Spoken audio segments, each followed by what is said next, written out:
धर्म और अध्यात्म में अंतर क्या है? धर्म वह विषय है, धर्म और अध्यात्म में अंतर क्या है? अभी कुछ दिनों पहले, शायद 2 दिन पहले ही किन्हीं जिज्ञासु ने कमेंट में, लाइव चर्चा के कमेंट में पूछा था इस विषय पर कि हम धर्म को कैसे समझें और अध्यात्म को कैसे समझें? ठीक है? तो आज इसी विषय पर चर्चा करेंगे और धर्म को हम समझने का प्रयास करेंगे, अध्यात्म को समझने का प्रयास करेंगे। क्या धर्म और अध्यात्म के बीच में कोई संबंध है? क्या यह दोनों विषय अलग-अलग हैं या एक ही विषय है? या एक ही विषय है? यह भी एक प्रश्न बनता है कि यह एक ही विषय है क्या?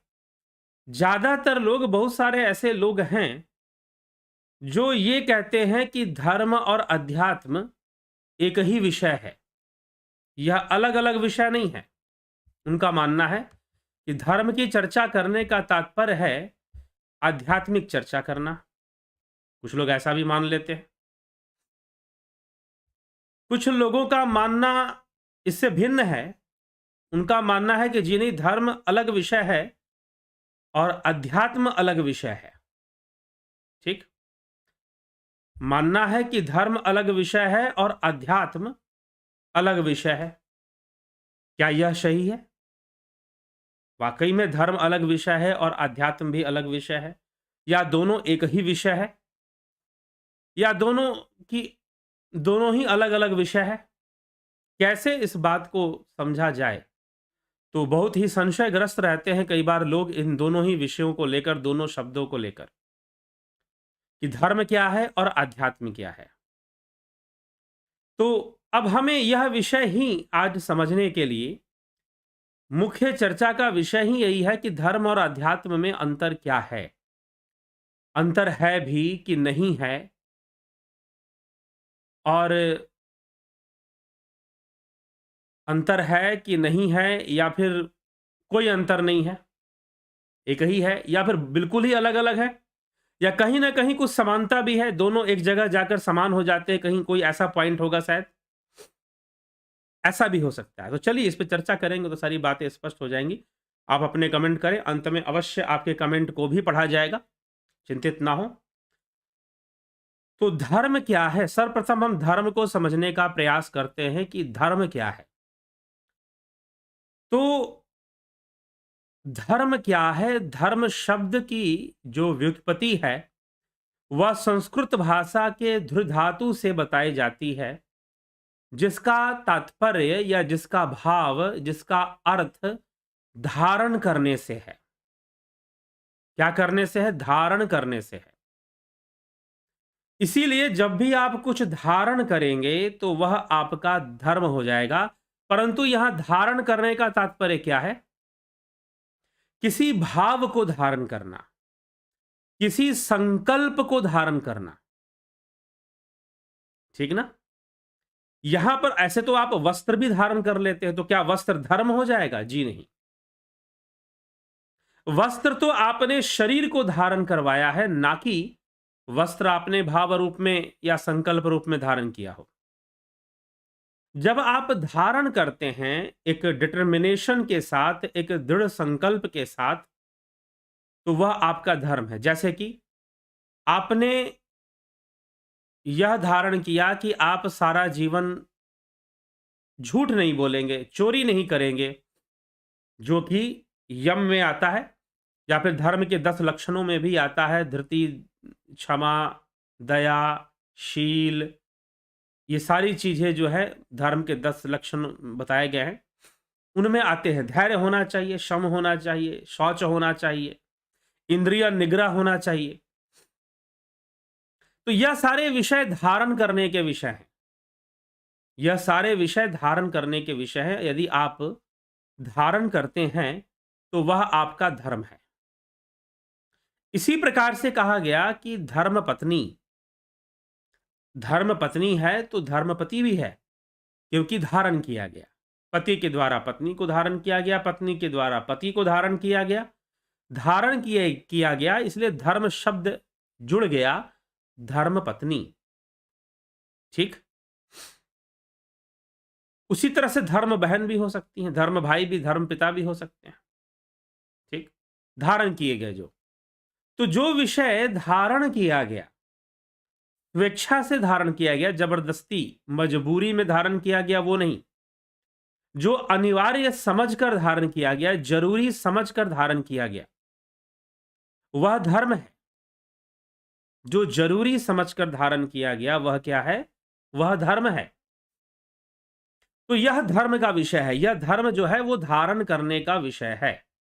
ये पहले इसमें हमें समझना चाहिए। इसके शाब्दिक अर्थ के रूप में यही इसका अर्थ निकलता है कि जो धारण करने का विषय है वो धर्म है। ठीक। अब और भी धर्म होते हैं। अर्जुन कई धर्मों की बात कर रहा है, श्रीमद् भगवत गीता अध्ययन करेंगे तो अर्जुन कई धर्मों की चर्चा श्रीमद् भगवत गीता में कर रहा है कि मेरा ये धर्म है, मेरा वो धर्म है। तो जी हां, रिश्ते नातों में धर्म होता है। एक पुत्र का पिता के प्रति धर्म, एक पिता का पुत्र के प्रति धर्म, एक भाई का भाई के प्रति धर्म, एक पति का पत्नी के प्रति धर्म, पत्नी के पति के प्रति धर्म। जब आपने धारण किया तो धर्म निभाना है आपको।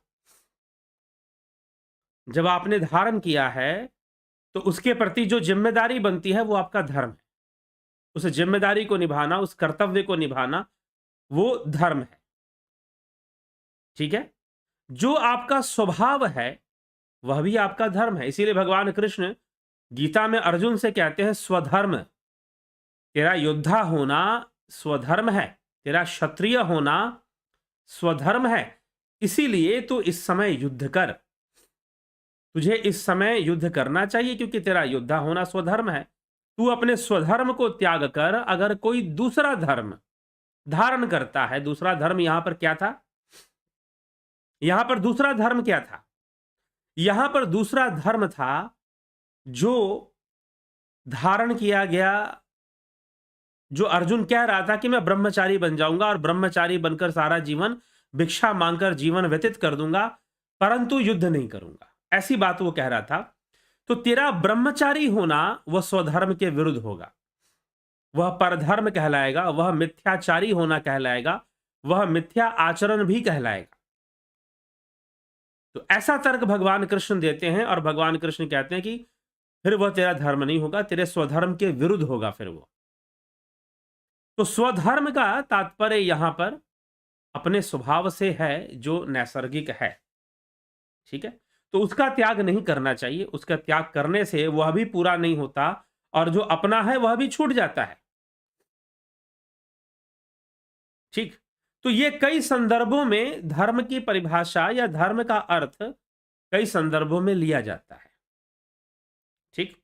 अच्छे कर्मों को मीमांसा शास्त्र के अनुसार कर्म ही धर्म है। मीमांसा शास्त्र के अनुसार जो कर्मकांड की व्याख्या करती है उसके अनुसार कर्म ही धर्म है, क्योंकि कर्मों से ही जीवन में सुख और दुख की प्राप्ति होती है। कर्मों से ही जीवन में सुख और दुख की प्राप्ति होती है। तो शुभ कर्म करने से शुभ फल प्राप्त होते हैं और आनंद और सुख प्राप्त होता है।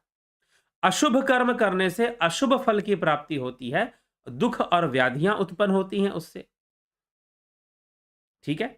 इसीलिए शुभ कर्मों को करना, संकल्पवान होकर शुभ कर्मों को करना और शुभ कर्म करने हेतु संकल्पवान होना, शिव संकल्पों को धारण करना, तन्मे मनः शिव संकल्पमस्तु।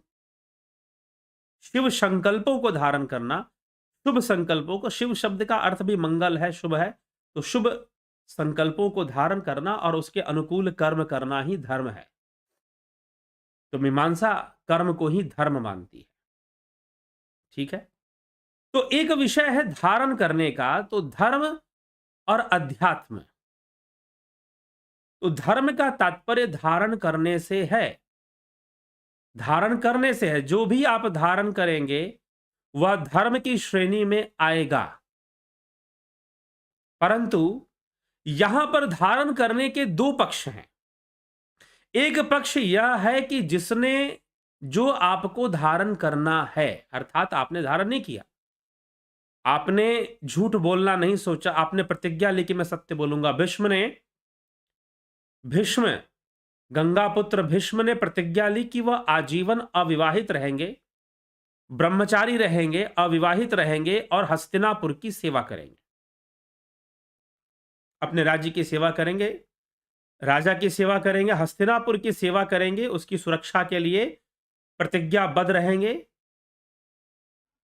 परंतु वह विवाह कभी नहीं करेंगे। तो ऐसी प्रतिज्ञा को धारण करना भी अब धर्म हो गया, उनका धर्म हो गया। तो एक है जो हमने धारण किया, और एक है जो अब कौन सी चीज को धारण करना, संकल्पबद्ध होकर धारण करना, ऐसे ही धारण नहीं कर लेना। संकल्पबद्ध दृढ़ संकल्प के साथ धारण करना, यह धर्म का विषय है। अब एक विषय है धर्म में जिसने पहले से धारण कर रखा, एक तो हमने धारण किया, इसीलिए शरीर का धर्म, परिवार का धर्म, राज्य का धर्म, राष्ट्र का धर्म, ठीक है, समाज का धर्म, इन सभी में अलग अलग धर्म अर्थात आ जाता है। राष्ट्र का धर्म मतलब राष्ट्र के प्रति जो संकल्प हमने धारण किया, समाज का धर्म समाज के प्रति समाज सेवा का हमने संकल्प धारण किया, परिवार का धर्म परिवार के प्रति जो हमने संकल्प धारण किया वो हमारा परिवार का धर्म हो जाएगा। शरीर का धर्म जो शरीर के प्रति हमारा संकल्प है कि हम इस शरीर को स्वस्थ रखेंगे, तो शरीर का धर्म। इसलिए भोजन को भी, भोजन और भोग और रोग, यह तीनों ही शरीर के धर्म बताए गए हैं। तो अगर हमारा अपना कोई शरीर के प्रति धर्म होगा तो वो संकल्पों के प्रति होगा, संकल्पों के अनुसार होगा। लेकिन शरीर का अपना धर्म भोग और रोग है, भोग और रोग शरीर का अपना धर्म है। तो इसीलिए शरीर है तो वो भोगों को भी धारण करेगा और रोगों को भी धारण करेगा। ऐसा नहीं हो सकता कि वो भोग ना करे या रोग उसे ना हो, होगा ही होगा। भोग भी होंगे और रोग भी होंगे, दोनों होंगे शरीर को। तो वो शरीर का धर्म वो शरीर के द्वारा धारण किया जाता है, उसके लिए वो प्रतिबद्ध है, ठीक। तो एक है जो लोग धारण कर रहे हैं। तो धर्म के दो पक्ष हैं, एक बाहरी पक्ष है, एक अधोगामी पक्ष है, एक ऊर्ध्वगामी है। एक जिसमें कर्म है, जिसमें कुछ होना है, और जिसमें कुछ भी नहीं होना है। तो एक तो यह कि आपने धारण किया तो वो धर्म हुआ, और दूसरा जिसने सबको धारण कर रखा है। अब जैसे प्राण का धर्म, प्राण धर्म, प्राण ने शरीर को धारण कर रखा है, मन ने प्राण को धारण कर रखा है, विज्ञान अर्थात बुद्धि ने मन को धारण कर रखा है, और बुद्धि को आत्मा ने धारण कर रखा है। अभी कल ही हमने पंचमय कोशों पर चर्चा खत्म की है विवेक चूड़ामणि के अनुसार। यद्यपि विवेक चूड़ामणि में अभी बहुत सारे विषय बाकी हैं, अभी तो लंबा चलेगा विवेक चूड़ामणि पे चर्चा। तो अब जो है धारण कर रखा है, तो जिसने सबको धारण कर रखा है, तो आत्मा ने सबको धारण कर रखा है। आत्मा ने विज्ञानमय कोश को भी धारण किया है, आत्मा ने, क्योंकि विज्ञानमय कोश ने मनमय कोश को धारण किया है,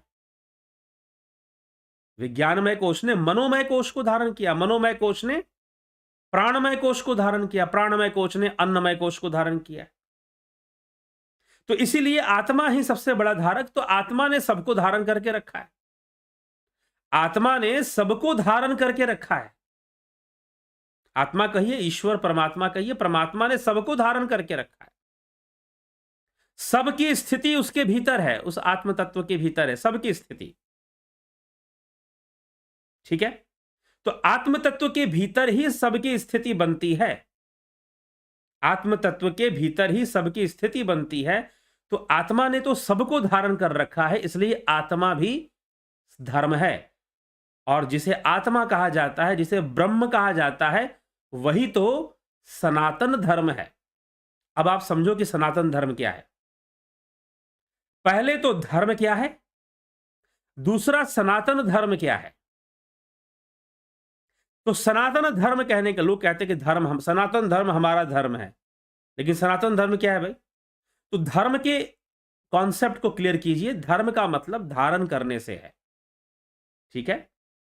मीमांसा शास्त्र के अनुसार कर्म ही धर्म है, वेदांत के अनुसार आत्मा ही धर्म है, योग शास्त्र के अनुसार योग ही धर्म है, क्योंकि योग को धारण करो, योग से ही तुम्हें स्वरूप की उपलब्धि होगी और वही सनातन धर्म है। तो योग और वेदांत किसी स्वरूप की बात करते हैं, किसी आत्मा की चर्चा करते हैं, जो कि जिसको वो सनातन मानते हैं, और उस आत्मा को जानना, उस ईश्वर को, उस परमात्मा को, उस ब्रह्म को जानना, उस ब्रह्म से जुड़ना सनातन धर्म है। जो सनातन धर्म का अनुगामी है वह ब्रह्म को लक्ष्य लेकर चलेगा, यह सनातन धर्म है। सनातन जो कभी नष्ट नहीं होता, क्योंकि आत्मा कभी नष्ट नहीं होती। आत्मा ना नई होती है, ना ही पुरानी होती है, ना वो बनती है ना वो बिगड़ती है। ठीक है, तो आत्मा को ही सनातन धर्म, और वही धर्म का तत्व भी है, वही धर्म का तत्व भी है। तो ये चलिए धर्म का विषय हो गया। अब हम आते हैं अध्यात्म के ऊपर। अभी धर्म के ऊपर और थोड़ी चर्चा लेंगे अध्यात्म को समझते हुए। अब अध्यात्म क्या है? अध्यात्म के अंदर 3 शब्द हैं, अधि आत्मनः। अधि आत्मनः, अधि प्लस आत्म से जुड़कर बना है आध्यात्म शब्द। तो यहां पर अधि आत्मनः का क्या अर्थ है? आत्मा, एक तो शब्द स्पष्ट है आत्मा, दूसरा शब्द है अधि, अ और धी। तो यहां पर धी का क्या अर्थ है? यहां पर धी का अर्थ है ऊर्जा का स्रोत, ऊर्जा नहीं, ये ध्यान रखिएगा। यहां पर ऊर्जा नहीं कहा जा रहा है, यहां पर क्या कहा जा रहा है? ऊर्जा का स्रोत। एक है गंगा और एक है गंगोत्री। तो गंगा क्या है? गंगा तो नदी है। गंगोत्री क्या है भाई? गंगोत्री गंगा नदी का स्रोत है, वहां से गंगा नदी बाहर निकलती है, जगत में हमें दिखाई देती है। ठीक है, तो स्रोत, जो ऊर्जा का स्रोत है, वो ऊर्जा नहीं है लेकिन वो ऊर्जा का स्रोत है। ऊर्जा तो माया है, ऊर्जा तो प्रकृति है, ऊर्जा तो 3 रूप में काम करती है, जिसको त्रिगुण कहते हैं, सतोगुण, रजोगुण, तमोगुण, यही तो ऊर्जा है। जब तमोगुणी ऊर्जा हावी होगी तो तमोगुणी कर्म होगा, भोग प्रधान कर्मों में आदमी लिप्त हो जाएगा। जब रजोगुणी ऊर्जा हावी होगी तो रजोगुणी कर्म होगा, एक प्रतिस्पर्धा में लग जाएगा व्यक्ति, बहुत धन कमाने में, बहुत बड़ा बड़ा ओहदा प्राप्त करने में, रजोगुण उसके ऊपर हावी हो जाएगा। जब सतोगुणी ऊर्जा हावी होगी तो ज्ञान के पीछे भागेगा, मुझे ज्ञान चाहिए, मुझे आत्मज्ञान चाहिए, मुझे जानना है कि मैं कौन हूं, मैं कहां से आया हूं और संसार कैसा है, उसे संसार के बारे में भी जानने की इच्छा, ज्ञान के प्रति जो है उसकी जिज्ञासा बढ़ जाएगी जब सतोगुणी ऊर्जा हावी होगी। तो ऊर्जा का स्रोत, ऊर्जा नहीं, ऊर्जा का स्रोत। धी शब्द का अर्थ है ऊर्जा का स्रोत, और अधि आत्म, आत्मा ही ऊर्जा का स्रोत है। प्रकृति के बीच विद्यमान संपूर्ण ऊर्जा का जो स्रोत है वह आत्मा है। हमारे शरीर में जो वास्तविक ऊर्जा का जो स्रोत है वह आत्मा ही है। ठीक है, तो आत्मा तो सर्वव्यापी, आत्मा शरीर में है, वो शरीर में भी, शरीर के बाहर भी, वो तो हर जगह है। तो आत्मा ही ऊर्जा का स्रोत है, ऊर्जा का स्रोत है, आत्मा ही ऊर्जा का स्रोत बनता है। इसीलिए यह अध्यात्म, अध्यात्म मतलब अपने ऊर्जा के स्रोत को जानो और स्रोत के विज्ञान को जानो। अपने भीतर जो ऊर्जा काम कर रही है सूक्ष्म रूप से, उसकी गति क्या है, उसका रूप क्या है, उसकी चाल कैसी है, उसको जानो, और उसका जो परम स्रोत है वह स्वयं आत्मा है, तो उसको भी जानो, आत्मा को भी जानो। तो अध्यात्म का उद्देश्य आत्म अनुसंधान है। अध्यात्म का उद्देश्य अपने भीतर काम करने वाली ऊर्जा को का ज्ञान है। अध्यात्म का उद्देश्य सेल्फ रियलाइजेशन है। अध्यात्म का उद्देश्य स्वयं को जानना है। इसीलिए श्री कृष्ण भगवान अर्जुन से कहते हैं अध्यात्म ज्ञान नित्यत्वम तत्व ज्ञानार्थ दर्शनम एतद ज्ञानमिति प्रोक्तम ज्ञानम यदतो अन्यथा, कि अध्यात्म ज्ञान के द्वारा नित्य तत्व ज्ञानार्थ दर्शनम, तत्व को जान लेना, तत्व का ज्ञान हो जाना, तत्व के ज्ञान का प्रकाशित हो जाना, एतद ज्ञानमिति, यही तो ज्ञान है। इसके अन्यथा जो कुछ भी है वह सब ही अज्ञान है, इस प्रकार से बताया गया है। तो अध्यात्म अर्थात जो ऊर्जा का स्रोत आत्मा है, उसकी ओर आगे बढ़ना और ऊर्जा के संपूर्ण विज्ञान को समझना। ऊर्जा के, हमारे व्यक्तित्व में जो ऊर्जा काम कर रही है उसके संपूर्ण विज्ञान को समझ लेना कि कैसे काम कर रही है, एकाग्रता शक्ति क्या है। तो संपूर्ण योग जो है, यम नियम आसन प्राणायाम प्रत्याहार धारणा ध्यान समाधि, यह ऊर्जा का ही, यह आध्यात्मिक ऊर्जा को विकसित करता है, यह आध्यात्मिकता का ज्ञान कराता है। अर्थात भीतर में हमारे अंदर हमारे जब इसीलिए महर्षि पतंजलि ने विभूति पाद में सिद्धियों का वर्णन भी किया है कि जब आपकी ऊर्जा बहुत एकाग्र हो जाती है, एकाग्र हो जाती है तो वो अद्भुत शक्तियों को पैदा करती है। साधक के अंदर, योगी के अंदर अद्भुत शक्तियां उत्पन्न हो जाती हैं। तो यह ऊर्जा के स्रोत अर्थात वह आत्मा, ऊर्जा का स्रोत क्या है, वह आत्मा ही ऊर्जा का स्रोत है। तो इस ऊर्जा को समझना और आत्मा को समझना, यह विषय आध्यात्मिक विषय है, यह अध्यात्म का ज्ञान होगा। यहां कोई धारण करने की बात नहीं कही जा रही है, ठीक है। तो इसीलिए अध्यात्म और धर्म, इन दोनों, यह दोनों विषय अपनी अपनी परिभाषा में या अपने अपने व्युत्पत्ति के अनुसार अलग अलग है। धर्म अलग है और अध्यात्म अलग है। अभी आपने धर्म पे भी चर्चा सुन ली और अध्यात्म पर भी चर्चा सुन ली, ठीक है। तो धर्म अलग विषय है और अध्यात्म अलग विषय है। धर्म का तात्पर्य धारण करने से है और अध्यात्म का तात्पर्य ऊर्जा का स्रोत आत्मा से है, ठीक। तो यह विषय यहां पर आता है। लेकिन एक पॉइंट ऐसा है, एक बिंदु ऐसा है जहां पर यह दोनों एक हो जाएंगे। कब? जब हम कहेंगे धर्म तत्व, जब हम कहेंगे कि धर्म का तत्व क्या है। तो धर्म के बारे में समझाया मैंने कि भाई आपने धारण करना ही धर्म है, तो जो भी आपने धारण किया वो आपका धर्म हुआ। शरीर ने जो धारण किया वो शरीर का धर्म हुआ। शरीर भोगों को धारण करता है, शरीर इंद्रिय विषयों को धारण कर लेता है। तो यह मनुष्य जो है भोगों को धारण करता है, तो रोगों को भी धारण करता है, दुख व्याधियों को भी धारण करता है शरीर। तो धारण करने से यह उसका भोग और रोग दोनों ही उसका धर्म बन जाता है।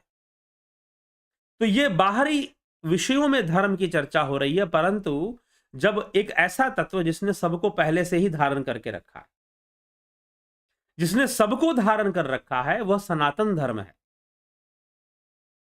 वह आत्मा ही है। तो धर्मस्य तत्वम, यक्ष का प्रश्न था, कह पंथा।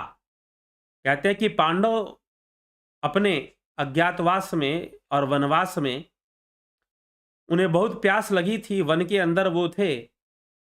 तो बहुत मेहनत करने के बाद उन्हें कहीं से एक तालाब मिला जहां पर पानी का स्रोत था, जल था वहां पर।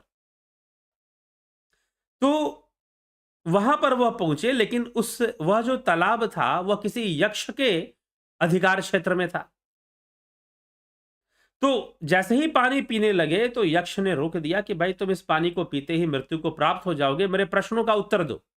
अगर तुमने मेरे प्रश्नों का उत्तर दे दिया तो फिर तुम ये जल ग्रहण कर पाओगे, नहीं तो ग्रहण नहीं कर पाओगे। जैसे ही ये बात कही, प्रश्न पूछे, उत्तर कोई नहीं दे पाया। जो उत्तर नहीं दे पाया उसकी मृत्यु हो गई। इसी प्रकार से 4 पांडवों की मृत्यु हो गई। जब 4 वापस नहीं लौटे तो युधिष्ठिर स्वयं जाते हैं, युधिष्ठिर स्वयं जाते हैं और देखते हैं सारी स्थिति को, और यक्षराज कहते हैं कि अगर तुमने मेरे प्रश्नों का उत्तर दे दिया तो तुम भी बच जाओगे और मैं तुम्हारे भाइयों को भी जीवित कर दूंगा। तो यक्षराज ने प्रश्न किया, कह पंथा, कौन सा मार्ग है, कौन सा पथ है? तो फिर युधिष्ठिर ने उत्तर देते हुए कहा, नेको ऋष्यस्य वचः प्रमाणम, नेको ऋष्यस्य तर्को प्रतिष्ठा श्रूयतो विभिन्ना।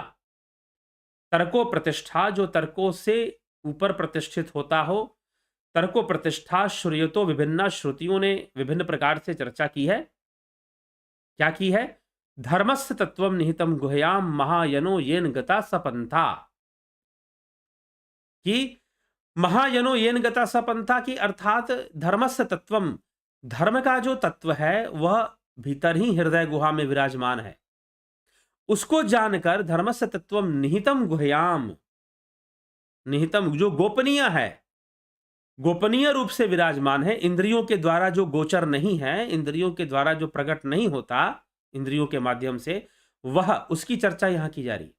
धर्मस्य तत्वम निहितम गुह्याम, जो धर्म का तत्व है वह गोपनीय है, अत्यंत गोपनीय है। निहितम गुह्याम, धर्मस्य तत्वम निहितम गुह्याम, महायनो येन गता स पंथा, की जो महाजन है, जो महापुरुष हैं, जो योगी पुरुष हैं, वो इसी मार्ग से गुजरते हैं। किस मार्ग से? धर्मस्य तत्वम निहितम गुह्याम से।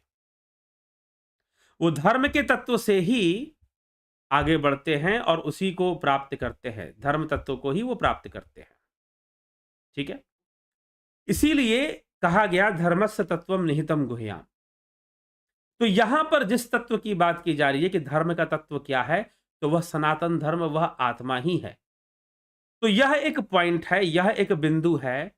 जब धर्म तत्व की चर्चा होगी, सनातन धर्म की चर्चा होगी, तो वहां पर धर्म और अध्यात्म एक हो जाएंगे। क्योंकि अध्यात्म का अर्थ ही आत्मा जो ऊर्जा का स्रोत है उसको जान लेना है। अध्यात्म का तो अर्थ ही यही है, आध्यात्मिक ज्ञान का अर्थ ही यही है कि आत्मा को जानिए। और सनातन धर्म यह कहता है उस ईश्वर ने, उस आत्म, उस ब्रह्म ने सब कुछ धारण कर रखा है, इसलिए वो सनातन धर्म है। वो धर्म भी है और सनातन भी है।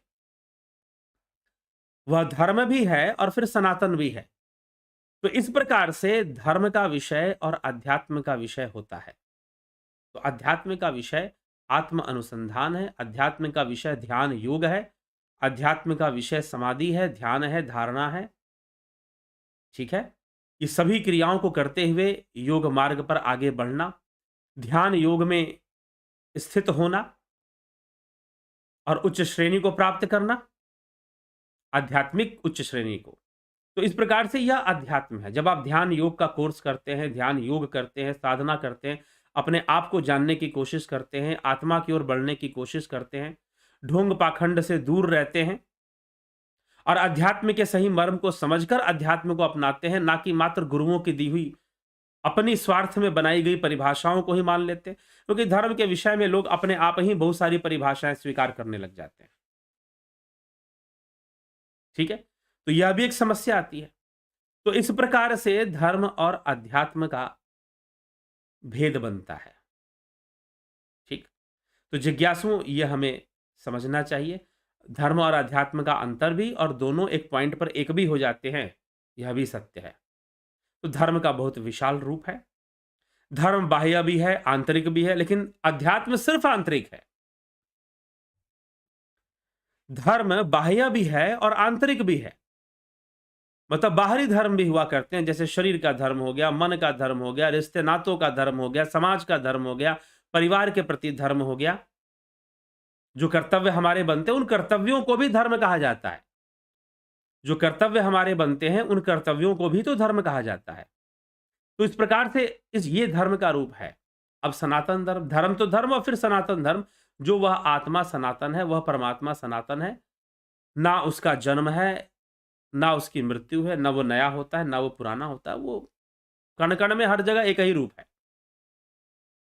तो वह परमात्मा सनातन है, तो उसको जान लेना अध्यात्म है, उसकी ओर बढ़ना अध्यात्म है, ध्यान योग में प्रवृत्त होना अध्यात्म है। तो क्या ये धर्म नहीं है ध्यान योग में प्रवृत्त होना? जी, धर्म भी है, क्योंकि आत्मा को उसको जानने की कोशिश कर रहे हो जिसने सबको धारण करके रखा है। उस सनातन ने, उस आत्मा ने सबको धारण करके रखा है, इसीलिए वो सनातन धर्म है। ठीक, तो इस विषय को इस प्रकार से समझना चाहिए और मुझे लगता है कि स्पष्ट है, अध्यात्म का कोई बाहरी रूप नहीं होता। अध्यात्म का सूक्ष्म रूप है, अध्यात्म का आंतरिक रूप है। अंतर्मुखी होने का विषय है अध्यात्म। और जो धर्म है, उसके बाहरी रूप भी हैं और एक सनातन रूप भी है जो कि आत्मा के रूप में। तो आत्मा जहाँ आ गया सनातन धर्म में, वहाँ पर वह अध्यात्म हो गया। तो यहाँ अध्यात्म और सनातन धर्म एक आत्मा के पॉइंट पर एक होते हैं। अभी जैसे हम विवेक चूड़ामणि की चर्चा करते हैं, एक कैसी चर्चा है? ये अध्यात्म की चर्चा है। क्योंकि हम यहाँ पर मनोमय कोश, प्राणमय कोश, ये सब हमारे भीतर ही तो है ना। हमारी संरचना में ये सारे कोश बने हुए, सारे सिस्टम बने हुए, हमारी संरचना में बने हुए। तो हम ऊर्जा का विज्ञान यहाँ समझने का प्रयास कर रहे हैं। तो अध्यात्म और सनातन धर्म एक पॉइंट पर एक हो जाता है, लेकिन वैसे परिभाषा के अनुसार अध्यात्म और धर्म अलग-अलग ही हैं। ठीक है? अलग-अलग ही जान पड़ते हैं। तो ये हमें इस बात को हमें थोड़ा ध्यान देना चाहिए और इन विषयों को